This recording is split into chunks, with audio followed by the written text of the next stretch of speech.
Hello, I'm Jenna. I'm Aiden. And I'm Sean, and you're listening to the Sean Thomas Edison Grant Ramon podcast. On today's episode, we are going to debate and discuss environmental policies from two different points of view.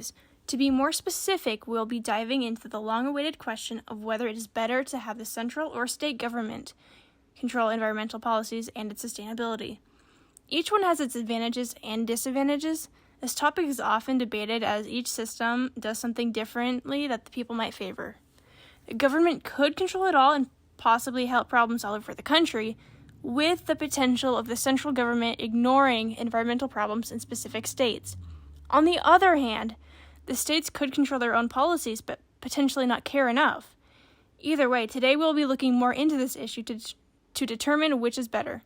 First off, we'll hear from the Federalist perspective. So most Americans have heard that furthering economic policies will damage the environmental state of the world. This is not a statement made to be against economic gain in the least, but rather a statement made out of necessity for humans to maintain a healthy planet and environmental sustainability for the very survival of our species. Furthermore, the sustainability and health of the Earth being present is actually critical for allowing the health of our economy as well.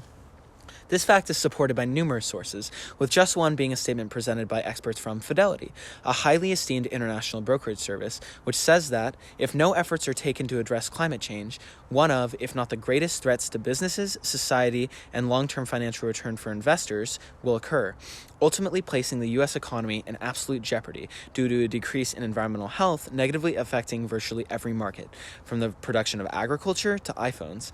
Thus, it is critical for us, as a society, to fight for furthering environmental policy in a way of utmost importance and efficiency if we wish to thrive well into the future. The way that we must do this is by placing the power of environmental regulation into the hands of the federal government. There are several reasons for doing this. However, the most notable ones are that it is easier to fight such a massive issue as the regulation of environmental policy with the power of an entire federal government rather than with the smaller and more divided powers of the states. As stated in Article 1, Section 8 of the Constitution, Congress has the power to make all laws which shall be necessary and proper for carrying into execution the foregoing powers, and all other powers vested by this Constitution in the government of the United States, or in any department or officer thereof, meaning that the government should be able to, constitutionally, put a law in place to further environmental policies, as it is undoubtedly an issue which is necessary and proper to instate the facilitation of societal priority.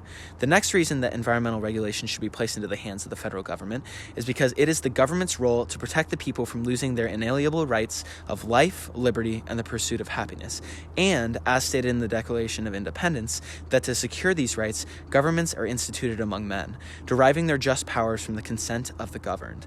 As environmental downfall presents a threat to these rights, it is the government's very purpose to create preventative measures to avoid this. In conclusion, it is and should be the government's prerogative to place the environmental policies necessary to fight for and protect the people.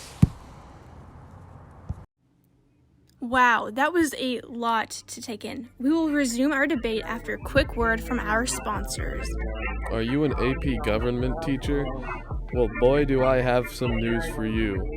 If you go to the website, Sean Thomas Edison Grant Ramon Podcast.com, and click on the enter credit card information button, and then enter your credit card information, you will be entered into a sweepstakes for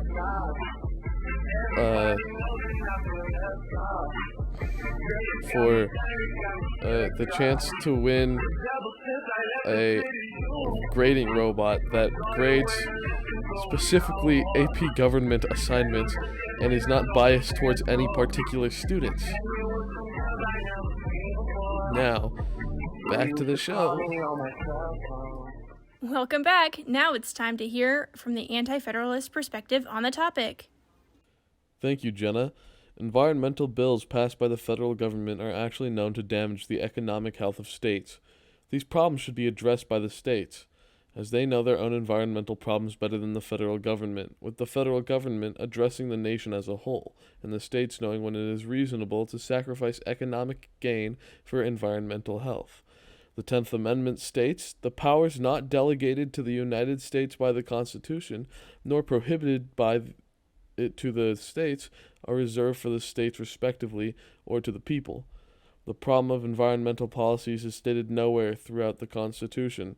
Thus, these rights to control environmental policies should be granted to the states to make their own decisions that would benefit their people and the environment. Currently, the federal government under the Biden administration has invested in many environmental policies blindly. This thoughtless spending has led to, as stated by the New American, Volume 38, Issue 17, food prices increasing 10.8% in the largest 12-month increase in 42 years. This kind of inflation could be avoided if the states had the say over environmental policies, keeping our economy healthy and our food prices low. The current system we have in place is flawed due to the president's term only lasting 4 years, with each president having a different view on environmental issues. Trump, following Obama as the role of president, cut in the Environmental Protection Agency's budget by 31% after the efforts of the Obama administration to bolster the EPA and its efforts. This constant change with unstable views on the environment from the federal government shows just how inefficient the federal government is with environmental policies. With presidents and views changing frequently, the state, unlike the federal government, has no requirements to constantly shift in its beliefs and is more equipped to react to necessary environmental issues. Now, you've all had the chance to hear both sides of the story. Should the national government or the state government decide on the issue of environmental policies? Can we really just prioritize economic sustainability over environmental sustainability and vice versa? Both sides had some interesting takes on the topic. The Federalist side argued that it is the government's responsibility to protect the people over economic gain and that it is stronger to fight as one big power than as individual powers. The Anti-Federalist, on the other hand, argued that the power is reserved for the states as set in the Constitution. Environmental bills by the federal government damage the economy and how the transfer of presidential power and viewpoints affect the want to help the environment. In the end, we came to the conclusion that the best course of action for regulating environmental policy is having the states appeal their needs to the federal government and having the federal government apply environmental regulations as the states see fit. After hearing Aiden's argument, I can see value in the power of a combined nation addressing environmental issues compared to a singular state, and I think that it could be beneficial to address environmental problems in this way. After hearing Sean's viewpoints, I can definitely concede that allowing states to have their own voice when governing which decisions will rule the environmental policy over them will allow states to further represent what truly matters to their citizens, and allow them to influence their environmental regulations accordingly. That just about wraps it up here at the Sean Thomas Edison Grant Ramon podcast, and on today's episode, we learned that the environmental policy could be better pushed by larger power. We agree that the Federalist and Anti-Federalist sides can come to the agreement that the federal government cannot fulfill all the environmental needs of the states. Furthermore, the federal government could negatively affect the citizens of the states, as it does not allow what is best. So the states should have the definitive part in deciding what environmental policies should govern them. Thanks for joining us today. Signing off for the Sean Thomas Edison Grant Ramon podcast, I'm Jenna Cobb. I'm Aiden. And I'm Sean. Well, that sure was a silly little debate. If you want to see behind-the-scenes work on our podcast, check out our Patreon, link in the description. Join us next time for The Moon Landing is Fake, featuring special guest Kanye West. That's all for this week. See you next time. Up next, hosted by Richie Friedland, Libertarian Verse. Hello, Libertarian Verse. I'm your host, Richie Friedland, and today I got a good old-fashioned anti-federalist versus federalist debate for you. There will be no low blows, everything above the belt. Touch your gloves and begin fight.